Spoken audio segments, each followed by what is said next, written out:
I'm Utah Treasurer Marlo Oakes. Today is the first day of Utah Saves Week, an initiative to help people learn about the importance of saving and provide ways and ideas to save money. I'm joined today by my good friend Richard Ellis, a former treasurer here in the state and the Executive Director of my529, which is a fantastic program that helps people save for education expenses. So welcome, Richard. Great to have you. Marlo, thanks for having me here today. I always enjoy conversations with you on this. Well, thank you. Well, tell us a little bit more about my529. You know, my529 is one of, in the industry, they're just 529 plans, and they were created by Congress back in '96 as a way to provide a tax-advantaged savings vehicle for families to pay for education expenses. So they're very unique and they're very focused in what they do, but it's really a great way if you're thinking about your child's future, what you'd like to do with them. 529 plans are a great investment. Well, and education is a major expense, right? I mean, we think about different things that we want to save money for, you know, major milestone kind of events, and of course education is one of those. What are some of the benefits of setting up a my529 account? You know, as I mentioned, they're tax advantaged. So as you save in these accounts, the earnings in the account grows, deferred of federal and state income taxes. So that's really kind of one of the great advantages. When you pull that money out, if it's for a qualified education expense, you'll never pay tax on it. The state of Utah offers a tax credit, so up to certain contribution thresholds, around $2,200, $2,300 individual, $2,600 as a couple approximately, you can get a tax credit per beneficiary. So that's another savings, and that's dollar for dollar reduction of your tax liability. In the state of Utah? In the state of Utah, wow, if you're a Utah resident. So that's a great advantage of it. But, you know, we tried to make our plan very simple, very inexpensive. So you can set up an account. You don't have to make a contribution when you do it. There's no fee for you know, making contributions, withdrawing funds. So it takes about 10 minutes to sit down online, enter the information you need, and you've got an account. Wow, that's amazing. And Utah has one of the best plans in the country. You know, we do. It's really amazing how successful our plan has been. And what kind of sets us apart? I mean, you mentioned some of those things, right? Yeah, you know, most plans have those advantages. Not every state has that state tax advantage, but they all have the federal thing. I think the decisions, when we were set back up in 1996, we started very conservative. In 1998, we introduced Vanguard as an investment option using low-cost index funds.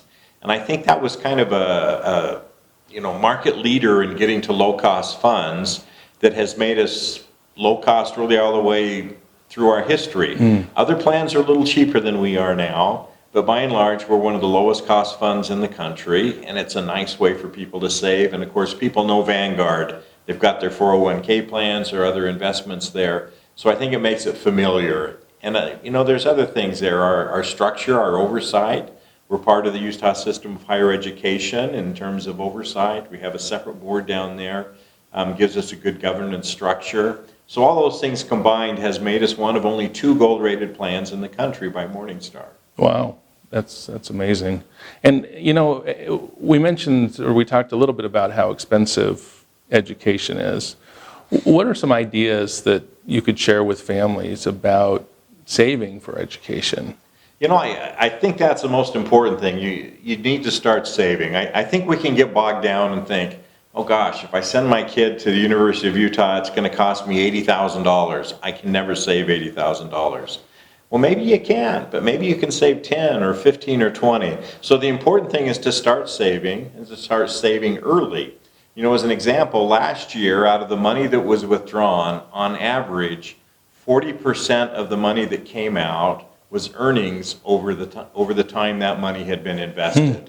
And to me, that's what the plan's all about. If you use time and the compounding of interest factor, compounding of returns, you're not putting as much in. So that 40% was money you didn't have to borrow in a loan or anything else. Yeah, and even just a little bit of money on a consistent basis, right? That's the key. It's to start saving early, to save consistently. It could be $5 a month, $10 a month, $25, whatever works for your budget. At some point, it's going to pay for books, it may pay for tuition for a semester, it may pay for room and board, whatever qualified expenses, buys that computer that they need now to be successful in college. And what about trade schools? Can it cover trade schools as well? That's one of the beauties. They've really expanded the use of 529 plans in the last few years. It used to be, we always refer to them as college savings plans and qualified higher education expenses. But they can be used for registered apprenticeship programs with the Department of Labor. We can use them at our applied technology colleges here in the state. They can be even used to private schools. So any institution that's eligible to receive federal financial aid are qualified expenses. And so that's a great advantage because not everyone needs to go to a four-year school and go on to get a graduate degree. We need machinists, welders, electricians, plumbers, good paying professions that people ought to get into, and a low-cost way of doing it. And you can save enough money just a little bit at a time to pay for those programs. Oh, yeah, and they're often less expensive than traditional. So getting back to my529, what if a beneficiary decides not to do higher education? That's one of the real concerns. People always say, well, what if my child doesn't want to go, or my child gets a scholarship and I don't need the money? They're pretty flexible. You can transfer the money to another beneficiary.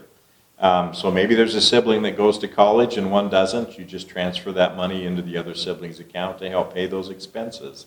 You can pass it on to another generation. Save the money and continue to contribute. Use it for your grandchildren when they come along and set up accounts and transfer it into those accounts. In the case of a scholarship, you can withdraw the amount of the scholarship up to that amount, not having to pay any penalty. You have to pay income tax on the earnings portion, but there's no penalty associated for doing that. So there's a lot of flexibility in using that if your child chooses not to go on to college.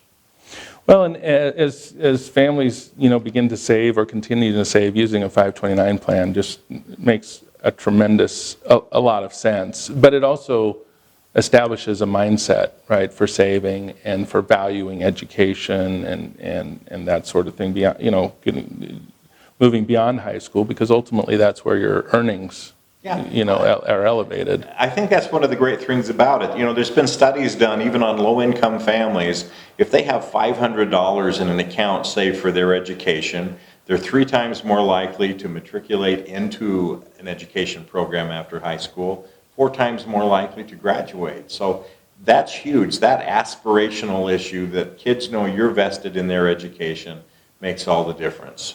Well, thank you, Richard, for being here. It's great to have you. Great to learn more about my529.